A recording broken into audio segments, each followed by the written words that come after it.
You're listening to an Airwave Media Podcast.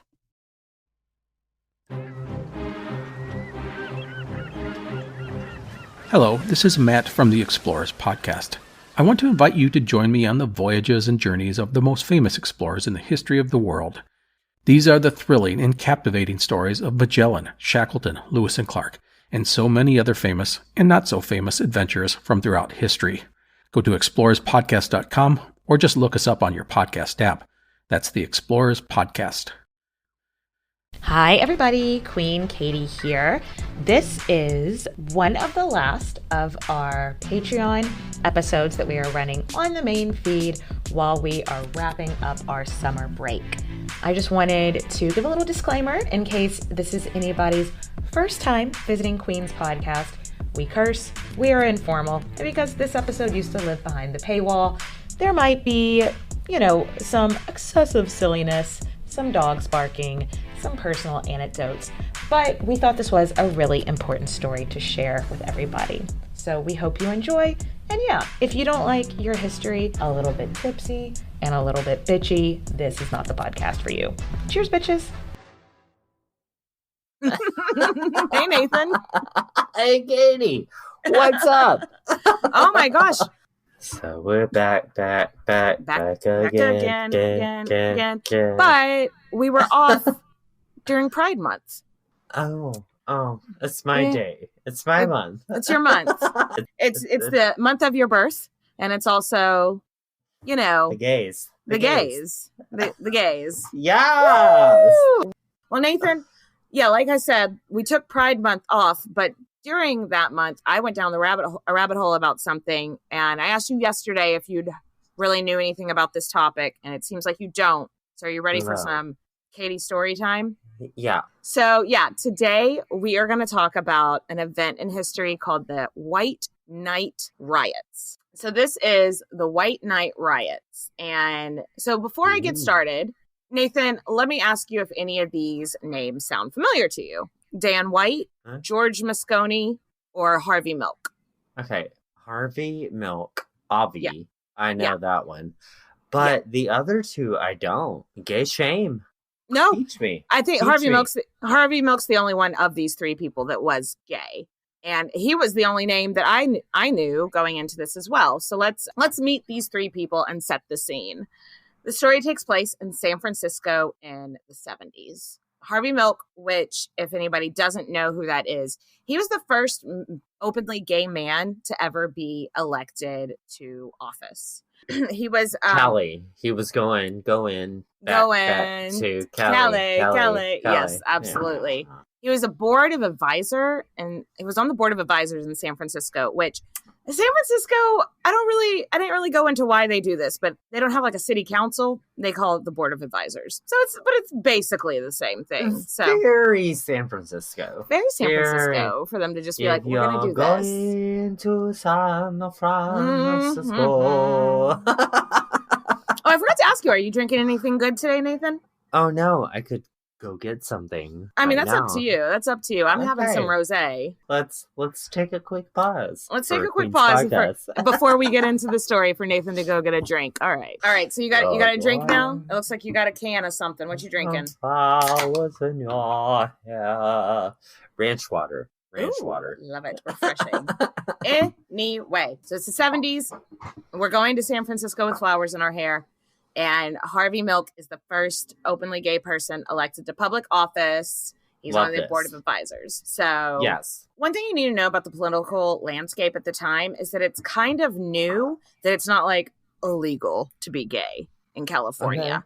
Okay. Like only within the last like couple of decades. So it wasn't illegal to like go to a gay bar, but the gay community and the police have this really, really, really toxic relationship with each other. It's awful. It's bad.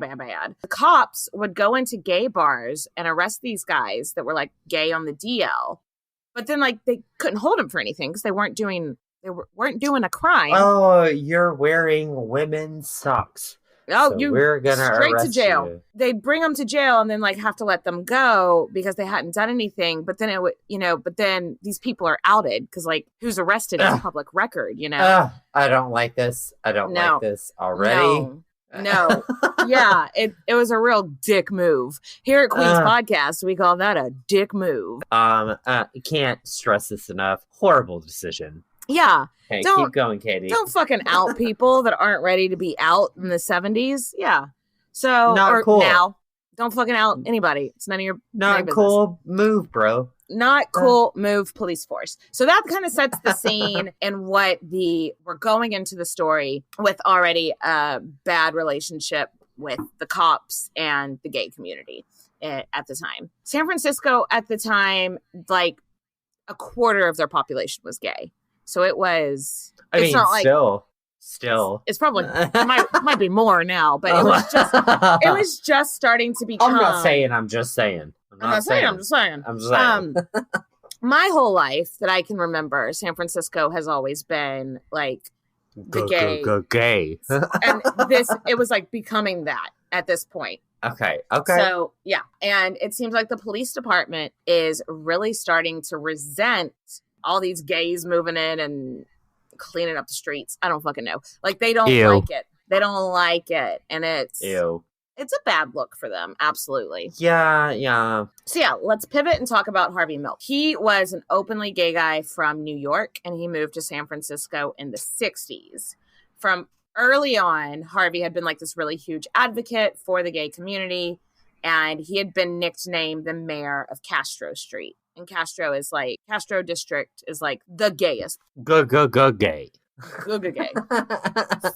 Hella gay. Hella gay. That's Harvey Milk. And let me tell you about George Moscone, who's probably a lesser known name. He was the actual mayor of San Francisco, not just the mayor of Castro Street. Is he related to like mascarpone cheese? No, I don't know. I don't know. I just like cheese. I just like cheese, Katie. I like cheese too, but I don't know that. I don't know that Cheesy one. George. So Cheesy George, he's the mayor of San Francisco, and he's actually a pretty progressive guy. He's a straight dude, but he recognizes that our city is really diverse, and he really wanted his staff to reflect that. So he would make sure to hire women and people of color and people of mixed faiths in his... I love this. Yeah. I love this. Yeah. But he was not popular with the police because when he became mayor, he put a bunch of rules in place for them. And one of them was no drinking on the job. And that really pissed the police off. Lame. They needed beer. They really needed beer. Yeah, so I don't know a whole lot about... I didn't go down a rabbit hole about Moscone's views or anything. But he seems like a pretty progressive guy. And I like that he went out of his way to hire a mixed bag. Not just the status quo, Yes, love that. Also, the Jonestown Church, the People's Church, they're... started off in California, and their whole thing, besides the everything about Jonestown, like one cool thing is that Jim Jones like really pushed for the races to be equal. Like he was really into like civil rights and stuff. So they were good huge, for you, except for everything else you did. Cool. But they were like the People's Church was always showing up at City Hall to like volunteer for George Moscone. That has nothing to do with the story. I just thought you'd appreciate that tidbit. Tax write-off. I'm pretty sure that's what it was. It was like, we can pay volunteer off, our like, time. Yeah. Yeah. Yeah. I'm making the money symbol. You're making money moves. All right. George was also like I said, he was a straight guy, straight cis dude, married, 4 young kids at home. So that's Harvey and that's George. Let me introduce the villain of the story, Dan White. Okay, Dan. He's the White Night Riots. So Dan White. Dan is the most white bro name ever. Dan. Yeah, just keep going. Dan White was much more conservative, though he still considered himself a Democrat, but he was also on the board of advisors, but he is an ex-cop. So he's friends with everybody in, all the cops. The New York Times described Dan White as defender of home, the family, and religious life against homosexuals, pot smokers, and cynics. Which, all right. This is not my... He would have hated us. Oh, man. He would have hated us. Oh, my God. He's a homosexual pot smoker. Oh, shit. And a cynic. Burn it to the ground. Yes. He would have not liked Nathan at Queen's podcast. Dan, you suck balls. No. Oh, Dan has only begun to suck balls. So Dan White is also obviously a straight white guy. He's got kids. And he's married. Yeah. He sounds like my ex-boyfriend.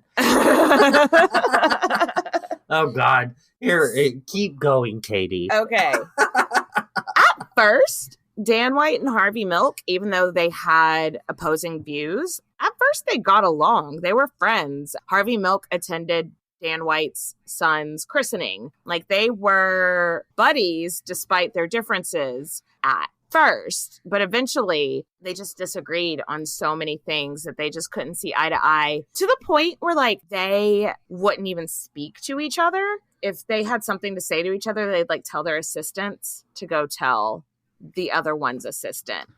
Like, do you remember the milk didn't go with the cookies? Okay. It did not. They did not. It made me think of, do you know, like when you were a little kid and you were like in a fight with your brother or sister? Yes. And you'd like go tell your them. friend, go tell her I said blah, blah, blah, blah, blah. Like, it's so juvenile. Stupid. Yes. Like little fucking children. So the date is November in 1978, and Dan White is just like, fuck this. I don't want to work in this city council anymore. I'm not getting anything done. Government jobs pay garbage. Like, I could be making more money and actually making a difference somewhere else. I'm putting in my resignation. And Harvey Milk was super excited about this. Whenever a board of advisor member resigns, the mayor gets to fill the spot until the next election. Harvey Milk is like, fuck yes, we can put somebody progressive in there until the next election, right? And so obviously Moscone's like, yeah, we're going to put somebody in whose views more align with ours. With what we're thinking. What we're trying, yeah. Gotcha. But Dan White hadn't thought about this because he realized, oh, fuck, now that I've resigned, they're going to put in whoever. And he's getting pressure from his police buddies. And he was just like, I've made a mistake. And he tries to go back and he's like, can I take back my resignation? And Moscone was like, I'm going to have to think about this. Like, let me sit with this for a couple of days. Because he does seem like he was a really level-headed dude. Like I said, I didn't read too much about Moscone, so I don't want to sit here and sing his praises. But everything I did read about him in this story seems like was good. Yeah. He was like, let me think about it. But then the next day or so came back and was like, I'm sorry, but it's a no. Like, you can't take back your resignation. No, takes these backsies of the resignation. Okay, Dan. Okay, Dan. Dan. Harvey Milk seems like he was really full of himself. He told Moscone, like, if you give Dan White his job back, I am going to drag your name through Castro District. You won't be able to be hired as dog catcher, or you won't be elected as dog catcher. What the hell, man? What the hell? He was probably right, but he was full of himself. Like, yeah, Harvey Milk's being like, I've got so much clout that if you give Dan White your job back, you're done in this city. It just also shows you that Harvey Milk knew how popular he was too. Okay. Yeah, that's how popular he was. So fast forward about 2 weeks later, in November 1978, Dan White leaves his house one morning and he heads up to City Hall. On him, he has a fully loaded gun and a pocket full of bullets that he has wrapped in a handkerchief so they don't like jingle in his pocket. So no one knows that that's what he has in his pocket. Y'all can't see my face. You're like, where's this story going? Yeah. Can't see my face right now, but it's questionable. Mm-hmm. I am questioning. Okay. This. Before I go any further, though, if someone's leaving their house with a gun and then taking extra bullets that they're wrapping up in a handkerchief so they don't make noise, doesn't it sound like they're premeditating something? Yes. Yes. A crime, Yes. maybe? Yes. Okay. Very nice. Okay. Not very nice. Put a pin in that. We'll get back to it. He arrives at City Hall and remembers they recently installed metal detectors. So he sneaks in through a window in the basement. Okay. Also sounds like he's premeditating something, wouldn't you think? Yeah. That seems very sketchy, sis. Someone that works in the basement, I'm not really sure what their job was, though, like saw him sneaking in and was like, what the fuck are you doing? And he goes, oh, I left my keys at home. I didn't have my keys. It just doesn't make any fucking sense. But the guy in the basement was like, this is above my pay grade. I'm trapped in the basement. Came in through the basement window. Katie, get it. Yes. So Dan White in the basement. Dan White is in the basement with a pocket full of bullets, and he is in City Hall, and he is ready to go. So he heads to the mayor's office. He heads to Moscone's office. You know, I don't think Moscone was surprised to see him. He was like, oh, he probably wants to talk more about getting his job back. So he's like, come in, close the door. And he's ready to like, for them to maybe like have an argument. Moscone is like, look, let's have a drink. Let's talk about it. It's the 70s. So it's like, you know, Mad Men. He's got a full drink cart in his office. Let's do some Coke and drink about it. Let's do some Coke and drink about it. Yes. It's the 70s in San Francisco, 100%. Yes. And so he turns around to pour Dan White a drink, and he turns back around to hand him the drink, and Dan shoots him. What? Okay, wait. Slow down, Katie. Okay. You can't go from serving someone a drink to shooting them. Well, that's what happened. That is a leap. It's a leap. It's a leap. And not the journey that uptown girl. So, not that kind of journey. I hand you a drink and you shoot me in the chest. 4 times. Four times. He shot him 4 times. This is horrible. Why am I laughing? Why am I laughing? Because I'm such a engaging storyteller. Everything leading up to this, the crux of the story to me is that, and we'll get to it in a minute, but everything leading up to this sounds like he went to City Hall to do this, right? He left the house with the gun. He came in through the basement window. He was doing this on purpose. Wouldn't you say? Does this sound like it's all been premeditated? I'm making a very negative face right now. Gross. Yeah. You can't see it, but Nathan does not love the murder. Oh, yeah. And so, spoiler alert, Moscone is dead. He dies. The first shot didn't kill him. I think it was the last shot that actually killed him. But he'd be dead. And so Dan stops, reloads his gun, and then leaves the office and is heading for Harvey Milk's office. So he's heading that way, and he bumps into Dianne Feinstein. Do you know this name? Oh, magic. She was for listeners that don't know, Dianne Feinstein is she a congresswoman? Yes. She's in politics. She's in the House. She's still working in the House. Okay. And but at the time she was the president of the board of advisors. So she would have been like Harvey Milk's direct boss. She sees Dan and she's like, "Oh, Dan, I wasn't expecting to see you here today, but I have some things I'd like to talk to you about, blah, blah, blah." And he goes, "Yeah, but let me come right back because I have something to do real quick," which is a very daunting thing to say with what's about to happen next. Also, how everyone wasn't just like, were there just a bunch of gunshots? What was that? I'm not sure. Right. I don't know if Moscone's office was like soundproof or something. That's what I'm not saying. I'm just saying. I'm not saying. I'm just saying. So he rocks up to Harvey Milk's office, and Milk actually had a radio reporter in his office. He was being interviewed for something. And then Dan White is just like, "Can we talk?" And Harvey is just like, "Ugh, this fucking guy." And he's like, "Hey guys, I'll be right back. I gotta go talk to this asshole real quick. BRB." And so they go into like a meeting room. Dan White closes the door behind him. And Harvey Milk, I guess, is like, "Oh shit, I think something's wrong," and like tries to leave. And so then Dan White shoots him a total of 5 times. And dies on the scene. Yes, I know. You knew it was coming, but you're still so exasperated. This is normal. This is fine. This is fine. Yes. Casually burning around me. Yes. This is fine. This is fine. And then White opens the door and flees the scene. Like, he gets the fuck out of City Hall as fast as he fucking can. Hashtag same.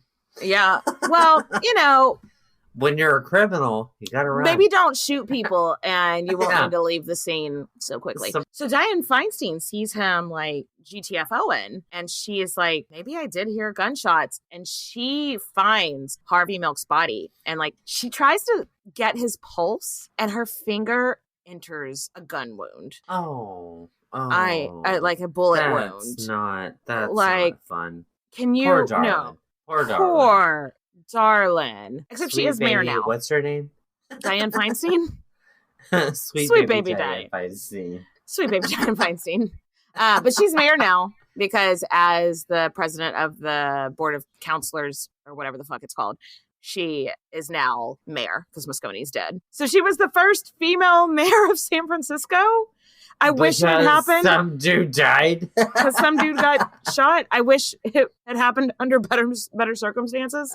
Very, very dramatic. I actually don't know anything about her politics either, so I'm hesitant to say like I love. Prepare to enter an immersive world of tragedies, hauntings, legends, and folklore. Southern Gothic is a podcast that will take you deep into the dark history and haunted lore of the American South, exploring some of the region's most infamous tales. From the swamps of Louisiana to the shores of the Carolinas, isolated communities of Appalachia, and the bloody battlefields and earliest settlements of Virginia. This is where ghost stories come alive, grim secrets are exposed, and mysteries, well, you need to listen to find out. Join us now at southerngothicmedia.com or wherever you get your podcasts.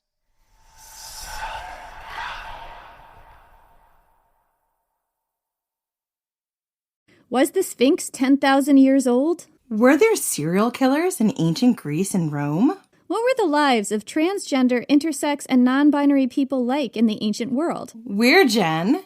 And Jenny. From Ancient History Fangirl. We tell you true stories and tall tales of the ancient world. Sometimes we do it tipsy. Sometimes we have amazing guests on our show. Historians like Barry Strauss, podcasters like Liv Albert, Mike Duncan, and authors like Joanne Harris and Ben Aronovich. We take you to the top of Hadrian's Wall to watch the Roman Empire fall at the end of the world. We walk the catacombs beneath the temple of the feathered serpent under Teotihuacan. We walk the sacred spirals of the Nazca Lines in search of ancient secrets. And we explore mythology from ancient cultures around the world. Come find us at ancienthistoryfangirl.com or wherever you get your podcasts. I'm hesitant to say that I love any of these people because I don't know anything about most of their politics, but I do. Good for her for being mayor. I wish it had gone down differently. She has to now, I don't want to make this about Diane Feinstein, but she now has to do like a press conference, and she's literally got Harvey Milk's blood on her. And she has to go out and do this press conference. Like, she has his blood on her clothes. And she has to go out there and be like, Moscone and Milk are both dead. We're looking, I know it was Dan White. I saw him in the building. We're looking for Dan White. And like the police officers that were next to her while she made this press conference said that she was shaking so bad they thought she was going to pass out, which I would too. Yeah. Fuck. I mean, I don't know. I didn't look into like what their relationship was like, but I would assume she was at least friendly with Moscone and Milk.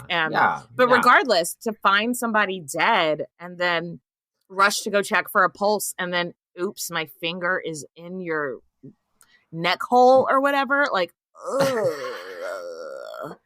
My finger is in your neck hole. Your necks aren't supposed to have holes. Let me refill my wine. I need another drink. Cheers, bitch. Cheers, bitch.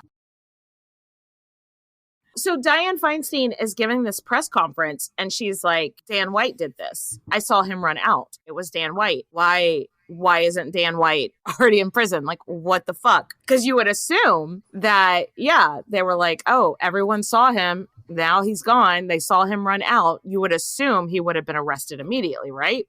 Yeah. Nope. Because remember, he's friends with all the cops. Oh. And he just killed a gay guy who the cops all hate. Ew. Yeah. Dan White, because he is a straight white friends of cops, he got the luxury of just going home after this. And so he calls his wife. His wife after he killed all these people. Well, I can't. What everybody didn't know is that him and his wife were separated. Like, he hadn't told any of his friends, coworkers, anything. Of course, you would divorce that piece of shit. Sorry. Yeah. And so he calls his wife, though, and he's like, honey, I think I did something bad. So you did. Yeah. And so they meet up. They meet up at their church. We don't know what they say exactly, but we know that she convinces him to turn himself in. Okay, that's good. Yeah. But could you fucking imagine if this had been a person of color? Do you think they would have had the luxury of being able to go home and then go to their church and make... You can't see my face right now, but my face says no. Absolutely not. And he was just allowed to... Because he was friends with all the cops, they're like, if it had been any other suspect, they would have been like, we know where that motherfucker lives. Let's go get him. But this one, because he was friends with the cop and he killed a gay guy, they were just like, maybe we'll find him, maybe we won't. But he turned himself... That was a thing. That was a thing back then. But he did turn himself in. So, yeah, like I said, we don't really know exactly what him and his wife talked about, but she must have convinced him to turn himself in. So, cool, I guess. I like your wife. Yeah, I guess. Maybe. Okay. Yeah, so he rocks up into the police station after killing 2 people. He just killed 2 people. Two people are dead. Moscone had 4 children. Those 4 children don't have a dad anymore. Harvey Milk had a whole life and a whole community that really relied on him to push what's important to them. Gone now. The cops were not out looking for him. He had the liberty to just rock up whenever he fucking felt like it. Oh, these assholes. They weren't there was no manhunt. There was nothing. But he did turn himself in. So he walks in, turns himself in. They put him in one of those interrogation rooms. But to say he's getting preferential treatment would be such a understatement, because they're like, do you want any food? Like, can I go get you some takeout?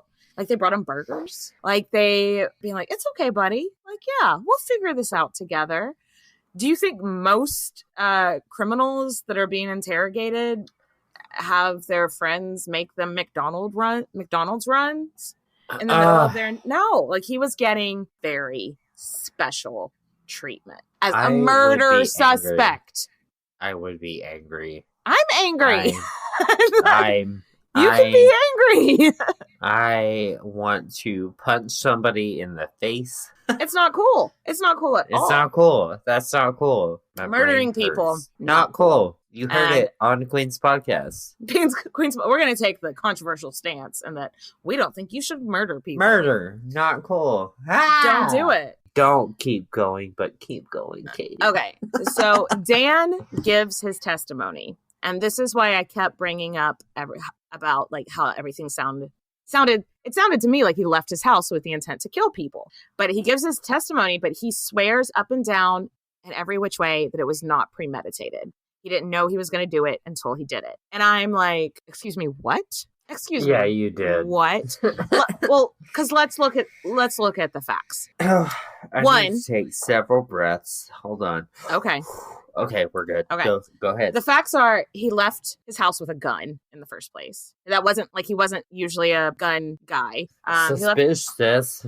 And then he had extra bullets in his pocket that he wrapped in a handkerchief and put in his pocket so it wouldn't jingle. Suspicious. That sounds like not only premeditated, but super planning.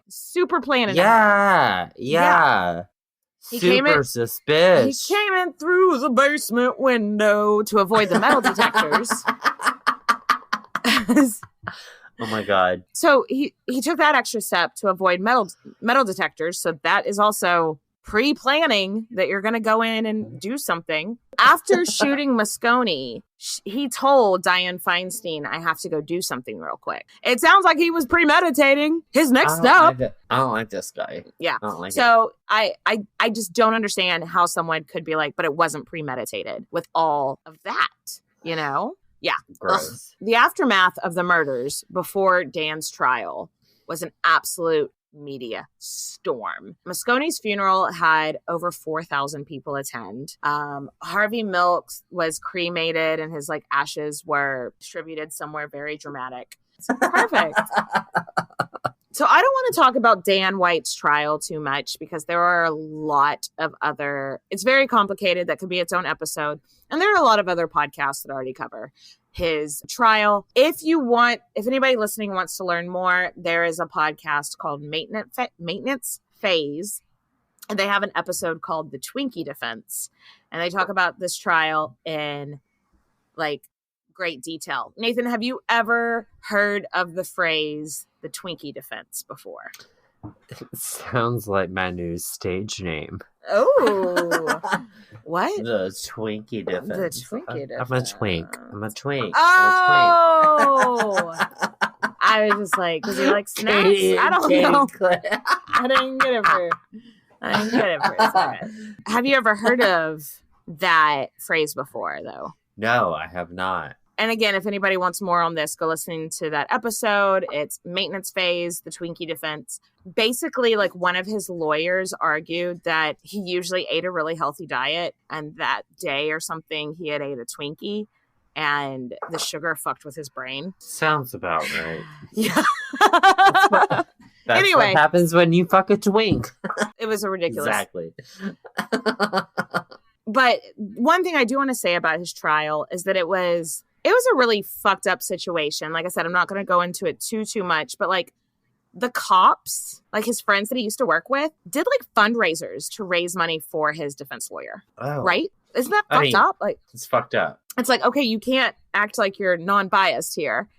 And they all wore shirts under their uniforms for a while, being free Dan White or whatever. It was just really fucked up. This. Assholes. The jury was also super impartial. The jury is supposed to be anonymous and selected in a way that they represent the community as a whole. Mm-hmm. But instead, the jury was almost entirely made up of straight white men, middle-aged to older white straight women who would have been about the age of Dan White's mom. So they all viewed him as a bit of, this poor boy. Oh no. I know. Oh, I don't like. You mean juries in America can be partial? Yes. Oh, wow. Imagine that. Sorry. I read somewhere that one of the defenses that really resonated with the jury was we can't send this man to jail forever. He's got young children at home. Don't take their father away. And I'm Moscone had 4 fucking children at home. You took their father away. It just... I can't. I can't. So the verdict came down, and I know you were already mad, so prepare to get even madder. I'm taking deep breaths. He was not convicted of first-degree murder. The jury accepted that he was so depressed that he couldn't have possibly premeditated it. And he was convicted of voluntary manslaughter instead, which is a much lesser charge. So this asshole. So saying that he didn't premeditate it, just the flames, the side of my face, on the side of my face, heaving breaths, and they're flaming. Oh, okay, it just makes I'm mad. It makes me so mad. And just the bullets and the handkerchief in your pocket alone, it just pisses me off so much. Guilty. Planning ahead. And also, it takes away, like, because they were like, oh, like the cops kind of felt like, oh, he just killed a gay guy. Like he did us a service, you know, like real quick, let's explain the difference between murder and voluntary manslaughter. Because I wasn't sure. I'd only ever heard the term involuntary manslaughter, which is like, let's say a drunk driver hits a pedestrian or something. They didn't do it on purpose. They didn't do it maliciously. Yeah. But it's still bad. You still killed somebody, you know, so that's involuntary manslaughter. So I was like, okay, what is voluntary manslaughter? And it's basically dark rabbit hole. Yes. Katie went down a dark rabbit hole. I didn't stay down this one very long, though. Like that's good because I want your mental sanity. So basically, you've heard of people like committing crimes of passion. That's basically what voluntary manslaughter is. It's like I was so out of my mind at the time, I didn't realize what I was doing. Don't murder your husband, please. You know, not really on my to-do list. Like I think about that like crimes of passion. Like that's what they say. Like you walk in on your spouse cheating on you, and you just go blind with rage, and you cut their dick off. Cut their dick off. Yeah, you know what? Cheaters don't need dicks. They shouldn't have one. Having a dick is a privilege, not a right. I'm cutting that thing off.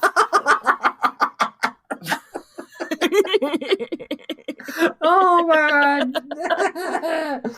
Too real. Oh my god. Anyway, so that is the difference. So that's what he got charged with. So basically it's just like he was so depressed because his wife just left him. He doesn't have a job. And he was just so depressed. And so he was just completely out of his mind. He wasn't in the mental capacity where he could possibly actually premeditate something. And I'm like, the bullets in the handkerchief is and the window crawling in through the window. Yeah. I mean, signs. The signs are there. It makes me so mad. It didn't just make me mad. It made a lot of people mad. People are very, very upset. And this is also incredibly politically charged as well. Like just the entire gay community is like, I would almost equate it to like the Rodney King. I equate it to like the gay community's Rodney King. Like when that deliberation came down, the gay community was just like, what the actual fuck? And understandably, I mean, it's very, very well known that Dan White was an ex-cop, and the cops in San Francisco don't like gay people. And so the fact that this guy killed a gay person and they're just like, oh, but it wasn't murder. You know, people are really pissed off, understandably. Tensions are already high, and the day of sentencing comes around. And Nathan, Dan White, is sentenced to 8 years of prison. You can't see Nathan's exasperated face right now.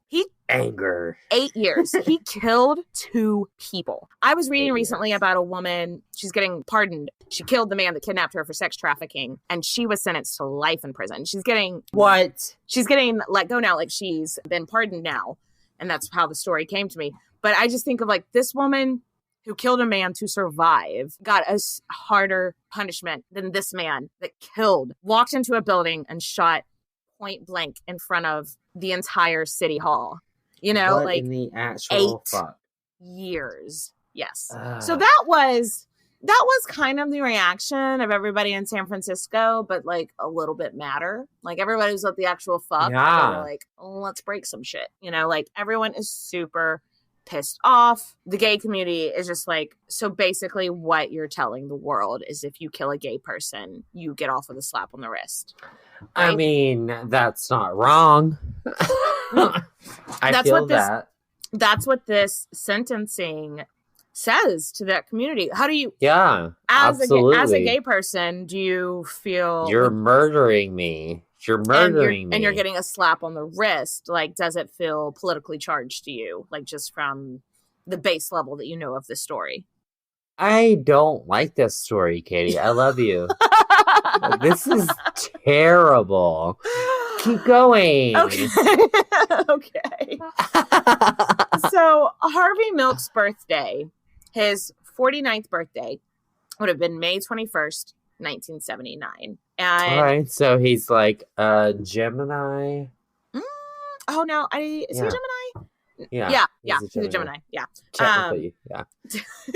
A group of peaceful protesters formed, and they just wanted to like get media attention. It started out completely peaceful. You can probably tell by my foreshadowing that that's not where it stayed. Yeah. It was a group led by local gay activists, and they held signs, they had candles.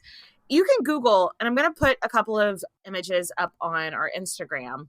You can Google, like, the beginning of this protest was very peaceful. And they were chanting out of the bars and into the streets, which I found incredibly impactful. Like, oh, we're coming out. We're not just gays in the bars. Like, we actually have an agenda. We actually have. Yes. I found that particularly moving. Oh, this rosé is good. But yeah, it was meant to be peaceful, but then it turned into what is called the White Night Riots. So not that peaceful. As they're marching, they're gathering people. And so they're up to about 5,000 people when they approach City Hall, which is the scene of the crime. Okay. And at this point, the crowd's growing, they're growing more frustrated. And it's kind of like when they see the scene of the crime, just shit hits the fan. People get emotional. Everything becomes not peaceful real fucking quick.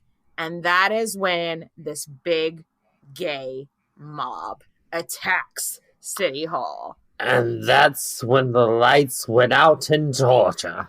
The lights went out in Georgia. That's a fun song about execution. No. They are just going ham on this building. They are breaking windows. They're throwing like bricks through windows. They're like pulling down lampposts and like ramming it through like the doors, trying to break in to vandalize the building. They are just tearing this shit. They're setting the bushes on fire. This bush is on fire. Bushes on fire. The leaders of the organization that started this, including Harvey Milk's longtime life partner, were trying to tell everybody, stop this. We don't want to be associated with violence. Like, stop. But they are just like 5 people against 5,000. So no one's fucking listening to them, you know? So I hate that. But I mean, when you're that, we've seen that in the last few years here. Yeah. Like just when people are just at their boiling point, like no one's listening to me. I can't do anything about this injustice. Here's this building I can fucking tear apart. So that's what I'm going to do. Do not advise. Do not advise, but that's what they did. And so obviously the cops roll up. We got to stop this big gay mob. And then they see the cops, and that just makes things worse. Because they're the ones, they're the ones that aren't taking this seriously. This is, it just feeds into that tension of the cops versus the gay community.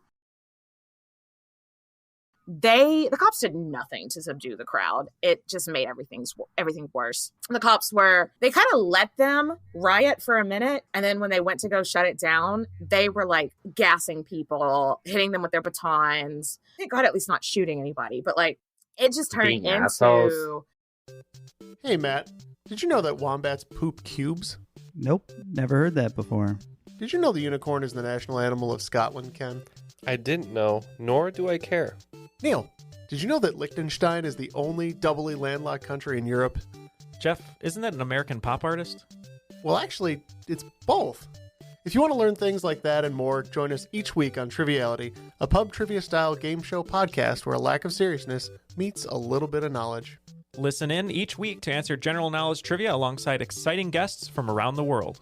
And we're here too.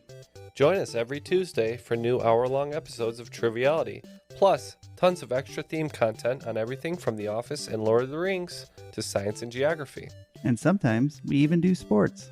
Find us on all your preferred podcast apps and take part in the fun of playing bar trivia without the need to wear pants. Real mature, Jeff.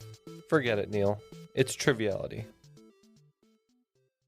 Throughout history, royals across the world were notorious for incest. They married their own relatives in order to consolidate power and keep their blood blue. But they were oblivious to the havoc all this inbreeding was having on the health of their offspring. From Egyptian pharaohs marrying their own sisters to the Habsburgs' notoriously oversized lower jaws, I explore the most shocking incestuous relationships and tragically inbred individuals in royal history. And that's just episode 1. On the History Tea Time podcast, I profile remarkable queens and LGBTQ+ royals, explore royal family trees, and delve into women's medical history and other fascinating topics. I'm Lindsay Holiday, and I'm spilling the tea on history. Join me every Tuesday for new episodes of the History Tea Time podcast, wherever fine podcasts are enjoyed. The cops were either taking off their badges or putting masking tape over their badge numbers. So they wouldn't no. Yeah. Instead of subduing it at all or like dissuading anybody from continuing with the vandalization of City Hall, is that it added fuel to the fire, figuratively and literally. And the rioters turn all their focus on the cops. What the rioters do is they find the cop cars, and that's what they decide. Like, so they start setting fire to all the cop cars. Katie, this story is insane. I'm surprised you didn't know this story, since you keep going. Keep going. So, I have one eye closed. If you look in the show notes at the top of page 9, this is the one. I see it. Isn't that an awesome picture? I know. Teddy agrees. Well, so I've already got this picture scheduled to go up on social media, on Instagram next week. So you guys can see what we're talking about. But it's a picture of this guy. There's a flipped over cop car and just a ball of fire behind him. And there's this guy in a tank top and sweater. And he's doing this thing. He's going, he's just woo! Dancing. Like he's saying, woo! Having the fucking time of his life. And so I don't think it was this guy. Teddy really hates injustice. I don't think it was this guy, but I really love this anecdote from the White Night Riots. There was a guy who was caught setting a cop car on fire. And so the cops were like handcuffing him, taking him away. And he goes, "Make sure to tell the press that I ate too many Twinkies today." Yes! Winner, Twinkie Defense chicken dinner. I love him. Yeah. In my mind, it's this gay gentleman doing a little skip in his little bell bottoms, being free like, blowjobs "Tell on the corner. Too many Twinkies." I love you. Yes. In total, around 12 cop cars were destroyed this way, which as a taxpayer, I'm sort of like, well, that's kind of pointless. Like, I'm just going to have 12. It's just, well, but like, it's just, I'm going to have to pay to replace them. But I'm sure in the moment it was gratifying. After 3 hours, the cops were like, okay, we need to pull out all the stops. This has gotten out of control. So that's when they start tear gassing the big gay angry mob. And like, they have their guns on them. They're pulling them out on people. But instead, you pull the guns on the gays. Like, that is like the least threatening people. It's like, oh no, but this group I think was pretty threatening because they didn't back down. What they did is they went and found a tree, I guess with like a low hanging branch, like a big ass branch. Low-hanging fruit. The mob tore this big-ass branch off of this tree and charged the cops with it. What? Like, oh, my God. We're like running at the cops with, like a dozen of them holding this huge tree branch. They were just like, we're fucking done. It had come to a boiling point. And this next part is going to really piss you off. I say that knowing how pissed off you already are at this point. I'm already pissed off. The cops, realizing they can't really control the angry mob, they go to Castro Street and they start arresting gay people in the gay bars. Because they're like, oh, we think you're part of this riot. That's discrimination. They're like, we think you're part of this riot. So we're gonna, they're like, we're just having a beer. Like, we're nothing to do with the riot. Discrimination. Yay. And so there was this one bar on Castro Street called the Elephant Walk. My brain hurts. Katie, stop. My brain hurts. My brain hurts so bad. No, I'm almost done. Keep going. Okay.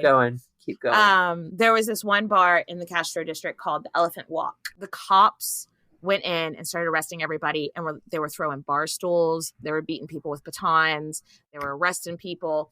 These people in this bar had nothing to do with the riot. I think they said that they saw somebody from the riot like duck into the bar. God. But that does not equal, let me vandalize your small business. Beat you. You know? Yeah, Yes. no.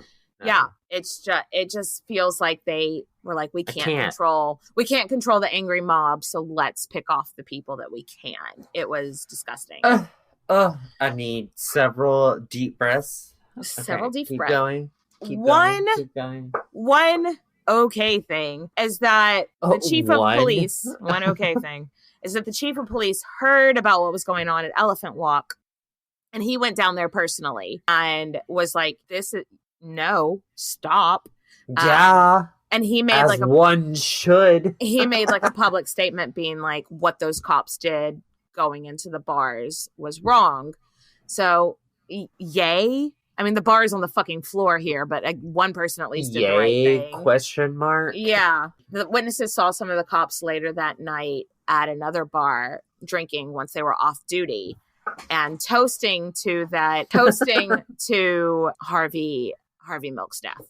We're going to end this Zoom meeting. I'm sorry. I love you, Katie. This is over.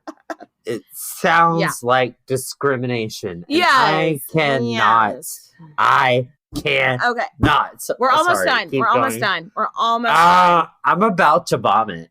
I mean, I'm literally about to vomit because of these assholes. Keep going, Katie. I love you. Aftermath, about 100 people were hospitalized, but no one died that I could tell. So, yay. Yay! But there was this like big gay town hall meeting the next day where like all the leaders. I hope it was super gay. I hope it had all of the fucking flaming homosexual light show like realness. Like hosted by Liza Minnelli, MC'd. Yes. Please make it gay. Well, like, make it even more gay. It's not actually a town hall meeting. Just all the people that like are the people that lead the gay activist groups met the next day. I can't. And they decided we are taking the official stance that while we regret that it turned violent, no one is to apologize. We are not going to say we're sorry. We're not going to say that we think we did anything wrong. We regret that things got violent, but we're not fucking sorry. This was a long time fucking coming. Yeah. It's like, hey, we're not going to be violent, but we're not apologizing for what happened. We're not. Yeah, exactly. It's about time that we step up and say something. It's about damn time. Yeah. I think you're really going to like this next quote. So this guy whose name made me laugh, Harry Britt is his name. And I'm like, I'm married to one of those. Harry Britt. We love you, Steve. Sorry, Harry Britt. Anyway, so he was one of the main leaders in one of the gay activist groups. And he said in a press conference, now society is going to have to deal with us. We're not just nice little fairies who have hairdressing salons, but we're people capable of violence. We're not going to put up with Dan White anymore, the Dan Whites of the world anymore. And I love that. I am dancing. Yeah. I am dancing as a queer person, being like, yes, bitch. Yes. Shut them up. Shut them up. Shut them up. Dan White ended up only serving 5 years of his 8-year sentence. But I don't want to trigger anybody, but y'all can go Google what happened to Dan White. It rhymes with schmooicide. While Dan White, I don't think ever received actual justice, this did change the way that the gay community was perceived. Harry Britt is absolutely right. Like, people were like, oh, fuck. They're not just here being passive. They're not just like this community we can ignore. They are capable of fuck around and find out. And so, yeah, I know the story was a bit of a bummer, but at least it set the tone for like, we're not gonna history. Like we're not gonna take it. History can be a bummer. We're not gonna take it. We're not gonna take it anymore. Well, Nathan, thank you for joining me for story time. I'm sorry that it was a bummer, but I think it was a good story. No, anyway. That was absolutely history personified. Cheers. Cheers, bitch. Love you. I love you. Have you ever wondered what the science says about certain foods, products, or treatments? Does chiropractic actually work? Should I only buy organic foods? Are GMOs actually harmful? Is adrenal fatigue real? We've got you covered. The goal of the Unbiased Science podcast is to dispel misinformation and misconceptions across an array of science and public health topics.